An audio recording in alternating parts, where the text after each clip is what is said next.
Bonjour. Aujourd'hui, nous allons continuer notre carte chronologique. Pour faire ton travail, tu vas avoir besoin d'un crayon à la mine, de ton efface, d'un crayon Sharpie noir, d'un crayon de bois rouge, ainsi que d'une règle. Je te laisse sortir ton matériel. Le prochain chapitre va se passer entre 1701 et 1800. On va parler du siècle des Lumières et on va parler des révolutions. Pour se situer dans le temps, on va utiliser ici notre ligne du temps.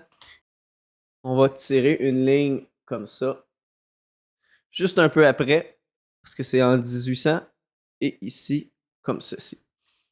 Et on va mettre nos barres au bout.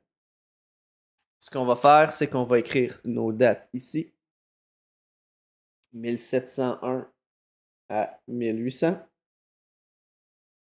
Et en haut, on va écrire le titre de la tranche temporelle qui est là, qui va être une sous-période comme la Renaissance. Et ça va s'appeler le siècle des Lumières. Une fois que tu as fait ça, on va tout de suite repasser au crayon à la mine. Pas à la mine, mais à l'encre.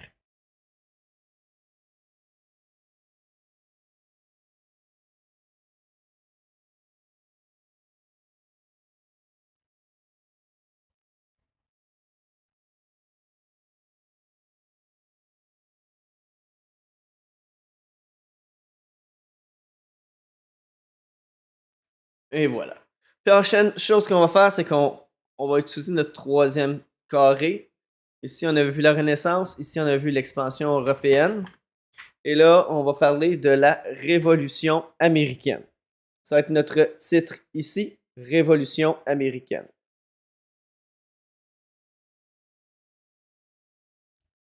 À l'intérieur du chapitre sur la Révolution américaine, tu vas voir la création des États-Unis. Tu vas voir que les 13 colonies britanniques, qu'ils étaient des colonies, vont devenir un pays. Et la Révolution américaine va se dérouler de 1765 à 1783.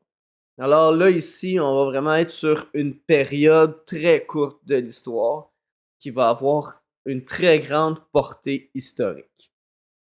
Quand tu as terminé de faire ça au crayon à la mine, c'est ici. Tu te demandes la question, qu'est-ce que la portée historique? Il y a des événements qui ont une grande portée historique, puis il y a des événements qui n'ont pas une grande portée historique. La Révolution américaine a une grande portée historique parce qu'elle a une grande influence sur le développement dans l'histoire de l'humanité.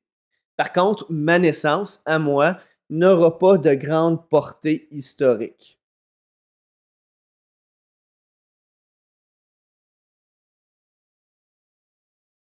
Comme ça ici. Donc, Révolution américaine de 1765 à 1783. Ce qu'on va faire sur notre carte ici, c'est qu'on veut faire la distinction entre le territoire qui va être celui de la métropole et le territoire qui va être celui des colonies. La première des choses qu'on va faire, c'est que ici, on va aller tout de suite au crayon à l'encre noire.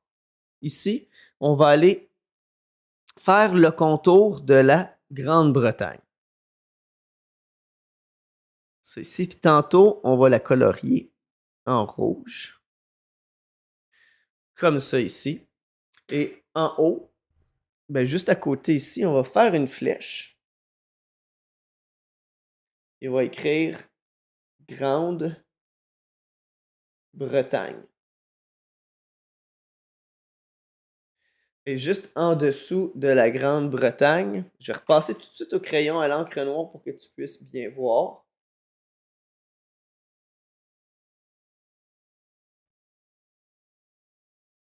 La Grande-Bretagne.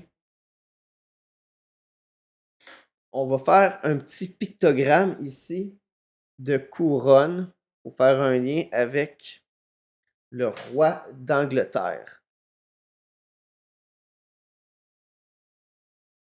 Ça ici. Et la Grande-Bretagne va être une métropole. Le concept de métropole, on l'a déjà travaillé, on l'a vu lors des cours précédents quand on a fait l'expansion européenne. Mais les métropoles sont des territoires qui vont posséder des colonies. Ensuite, on va aller l'autre côté de l'Atlantique.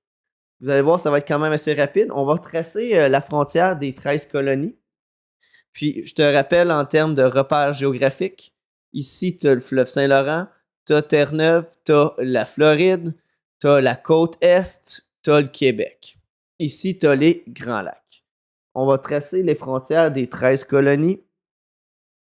C'est pas très profond à l'intérieur du continent, mais ça va couvrir toute la côte Est du continent nord-américain jusqu'ici à peu près. Et là, ce qu'on va faire, c'est qu'on va repasser au crayon noir pour faire le contour. Comme ça ici. Et ça va appartenir, c'est une colonie, ça fait partie de l'Empire britannique. Le nom de la colonie, ça s'appelle les 13 colonies. Et bien sûr, ce sont des colonies. Ensuite, ce que nous allons faire, nous allons effacer ce que nous avons repassé au crayon à l'encre noire.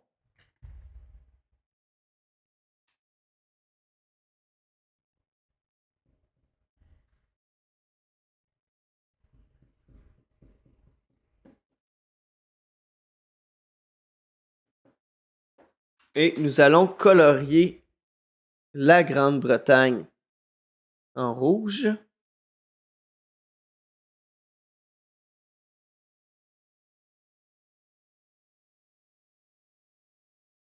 Et les 13 colonies